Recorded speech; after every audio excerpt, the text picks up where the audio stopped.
Hello everyone, this is Yash Sharma here and very good afternoon to all of you. बात कर लेते हैं Nifty and bank Nifty के बारे में कि मंडे को ट्यूसडे को मार्केट कैसा रह सकता है, कैसा मार्केट कल बिहेव करके दिखा सकता है। जिस तरह से आज मार्केट क्लोजिंग देने जा रहा है, क्या ये तेजी और ये जो दिखाया मार्केट ने हमें अपमूव ये सस्टेनेबल रहेगा। तो सबसे पहले हम चलते हैं निफ्टी के वनडे के टाइम फ्रेम पे। निफ्टी के वनडे के टाइम फ्रेम पे हम अगर चलते हैं तो हमें एक चीज क्लियर है कि निफ्टी यहाँ पे 20 EMA के ऊपर प्रॉपर एक क्लोजिंग दे रहा है विथ डोजी कैंडल। ठीक है, डोजी है बट स्टिल ये एक कैंडल है जो कि 20 EMA के ऊपर प्रॉपर एक क्लोजिंग हमें दिखा रहा है। ठीक है, अब पॉजिटिव बात क्या है कि पिछले दोनों दोनों दिनों के ऊपर हाई क्लोजिंग मार्केट कर रहा है, यानी कि पिछले 2 दिन के हाई के ऊपर मार्केट क्लोजिंग कर रहा है। ठीक है, सिमिलर है, बहुत ज्यादा हाई नहीं है बट सिमिलर क्लोजिंग आ रही है।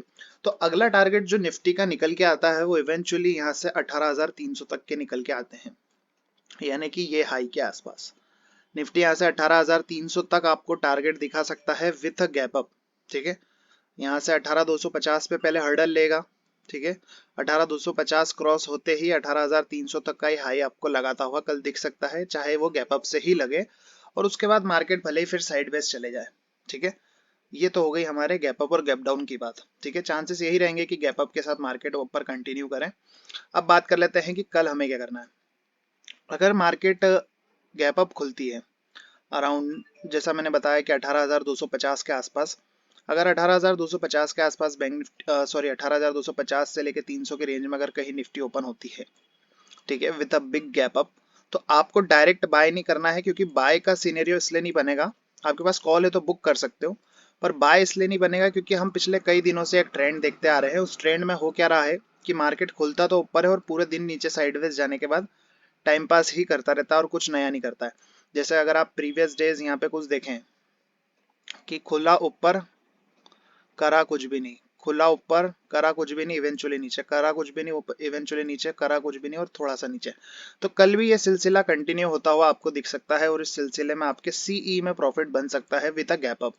खुलेगा ऊपर, आएगा यहीं कहीं टाइम पास करते हुए एंड, यही इसका सीन रहेगा मेरे को लगता है टिल दिस एक्सपायरी। इसके बाद कुछ नया होता है तो होए, क्योंकि मार्केट में एक ही चीज अच्छी हुई है जो ये है कि पिछले दिनों के हाई के आसपास ही कहीं क्लोजिंग दे रहा है, सिमिलर क्लोजिंग है और पिछले फ्राइडे के क्लोजिंग के ऊपर क्लोज कर रहा है और खुद को अपने 18,120 के ऊपर निफ्टी सस्टेन कर रहा है, जो कि एक अपने आप में ही काफी बड़ी बात मानी जाती है निफ्टी के लिए। आपको फ्रेश शॉट की तब कोशिश करनी है जब निफ्टी 18,015 के नीचे जाए या फिर निफ्टी 18,050 के नीचे जाने की कोशिश करे। इसके पहले आपको फ्रेश शॉट नहीं बनाना है। 18,050 के नीचे अगर आप शॉर्ट करते हैं तो आपका निफ्टी का जो फर्स्ट टारगेट निकल के आएगा वो इमीडिएटली निकल के आएगा 17,980 के आसपास का। 960 से 980 इसके नीचे और निफ्टी ड्रैग करता है तो फिर आपके अनदर टारगेट और निकलेंगे, बट इतने नीचे की बात हम इंट्राडे में कल ही कर लेंगे हमारे फ्री टेलीग्राम चैनल पे। अब बात कर लेते हैं बैंक निफ्टी के बारे में। तो बैंक निफ्टी का जो एक सीन चल रहा है, क्लोजिंग इसकी भी अच्छी है, कोई खराबी नहीं है क्लोजिंग में, बट सीन क्या चल रहा है, सिमिलर है। जैसे आप यहाँ पे एक ट्रेंड लाइन फॉलो होते हुए देख रहे होगे, अगर इसको थोड़ा सा और लंबा खींच दूं मैं तो कहीं ना कहीं ये ट्रेंड लाइन फुलफिल होगी। जिस तरह से यहाँ चढ़ रहा है, ऐसे चढ़ रहा है, ऐसे चढ़ रहा है और ये रोते गाते चल तो जा रहा है ऊपर, बट कोई मोमेंटम नहीं है। ठीक है, तेजी है बट कोई मोमेंटम नहीं है। अब सेम सिनेरियो यहाँ बना था जब ये बहुत बड़ा मार्केट में फॉल आया था। तो यहाँ से जब मैंने एक ट्रेंड लाइन ड्रॉ करी थी तो सेम सिचुएशन थी कि मार्केट चल तो रहा था ऊपर, कुछ खास नहीं कर रहा था, but at the end of the day या एंड ऑफ द वीक यही सिलसिला हमें देखने को मिला था। तो यही रिपीट हो सकता है, आगे मार्केट फॉल करेगा बट अभी थोड़ा और चढ़ेगा, मतलब गैप अप के साथ चढ़ेगा बट उसके बाद ये फॉल वापस करेगा जरूर। अब ये हो सकता है बजट के बाद करे, थोड़ा और ऊपर जाए। ठीक है, हो सकता है इस हाई को वापस छूने के लिए आए 43,500 तक को, फिर यहाँ पे कहीं डबल टॉप लगे फिर गिरे। ये सिलसिला भी मार्केट में रह सकता है। अब बैंक निफ्टी भी अपने वन डे के टाइम फ्रेम पे 20 EMA के ऊपर क्लोजिंग दे रहा है, अगर मैं आपको ठीक से दिखाऊं तो बैंक निफ्टी भी यहाँ पे क्लोजिंग तो दे रहा है 20 EMA के ऊपर वन डे के टाइम फ्रेम पे, बट क्लोजिंग में इतना कोई कॉन्फिडेंस नहीं है। हाँ, अच्छी चीज ये है कि 42,700 के ऊपर है, पिछले काफी टाइम से इस रेंज को तोड़ा नहीं था, आज तोड़ दिया है, इसके ऊपर क्लोजिंग दे रहा है रेड कलर की कैंडल से, बट स्टिल ठीक है। यहाँ पे RSI बुलिश है इसलिए हम इस पे भी कॉन्फिडेंट है।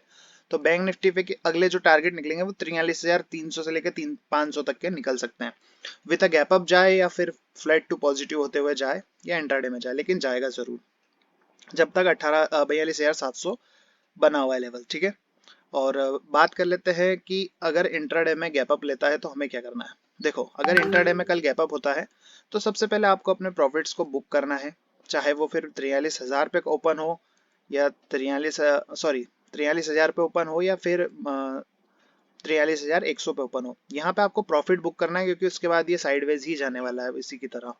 जो इसका बिहेवियर है कि पूरे पूरे पूरे दिन हमें कुछ करने को नहीं मिलता, तो ये बिहेवियर कंटिन्यू रह सकता है।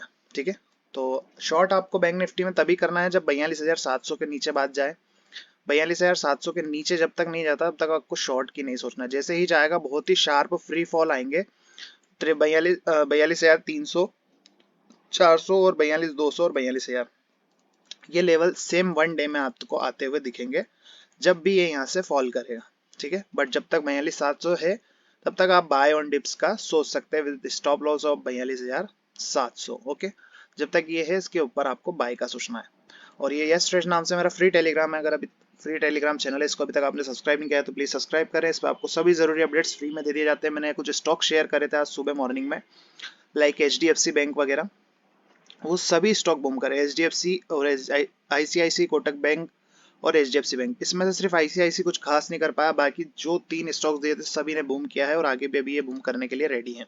अगर मैं आपको HDFC का चार्ट दिखाऊं, HDFC फाइनेंशियल का, तो आप इसके चार्ट पे देख पा रहे होंगे वन डे के टाइम फ्रेम पे इसमें ब्रेकआउट आया है। अब ये ब्रेकआउट कल आपको गैप अप के साथ और कंटिन्यू होता हुआ दिख सकता है। इसमें 100 रुपए तक का अपवर्ड मूवमेंट आपको यहाँ से आता हुआ दिखेगा, यानी कि 2840 तक ये स्टॉक आपको यहाँ से मूव करते हुए दिख सकती है। और HDFC बैंक की बात करूँ तो HDFC बैंक भी काफी बुलिश है अभी फिलहाल। वन डे के टाइम फ्रेम पे इसमें भी कहीं ना कहीं ब्रेकआउट है और क्लोजिंग भी पिछले काफी टाइम की क्लोजिंग्स के ऊपर कर रहा है अभी भी यहाँ पे। और चांसेस यही रहेंगे कि ये आपको 1700 का लेवल कल दिखा दे। कल या परसों में आपको ये 1700 का लेवल टेस्ट होते हुए दिख सकते हैं। वीडियो अच्छा लगा हो तो वीडियो को लाइक, चैनल को सब्सक्राइब जरूर करें।